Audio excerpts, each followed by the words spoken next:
মুখ্যমন্ত্রী মমতা বন্দ্যোপাধ্যায়কে যে ধরনের কুরুচিকর মন্তব্য করেছেন, আমি প্রশাসনকে আমরা অনুরোধ করছি এই দুজন মহিলাকে অবিলম্বে গ্রেফতার করে তাদেরকে দৃষ্টান্তমূলক শাস্তির ব্যবস্থা করতে হবে। আপনারা কারা হাত তোলেন? সবাই একমত আমার সঙ্গে? একটু জোরে বলতে হবে একমত। এই মমতা দিদিকে যেভাবে তারা অসম্মান করেছে, তাদেরকে বিভিন্নভাবে, তাদেরকে যারা মদত দিয়েছে বিভিন্নভাবে, তাদেরকে এই সঙ্গে গ্রেফতার করা উচিত বলে আমি মনে করি। আমি তাই আপনাদের কাছে অনুরোধ করবো, আমার ভাঙনের মা বোনেরা, আমরা আপনাদের সঙ্গে আছি। গোটা ভাঙড় জুড়ে আজকে 12,000 মহিলা হয়েছে। আগামী নভেম্বর মাসে সমাবেশ হবে, 30,000 মহিলা এই ভাঙড়ের মাটিতে সেদিন রাস্তায় নামবে।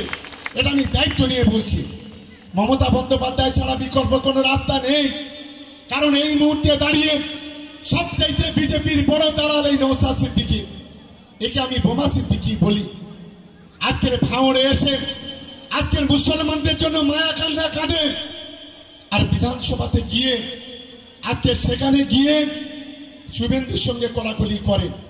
আমার মা বোনের একবার জিজ্ঞাসা করবেন না, বিলকিস বলে একটা বাচ্চা মেয়ে, বয়স 22-23 বছর, এই ভাঙড়ের বিধায়ক এই বোমা সিদ্দিকী, সেই মেয়েটার সঙ্গে 3 বছর ধরে তার সঙ্গে সম্পর্ক তৈরি করলো, তাকে বিয়ের প্রতিশ্রুতি দিয়ে 3 বছর পরে সেই মেয়েটাকে আর বিয়ে করতে রাজি হলো না।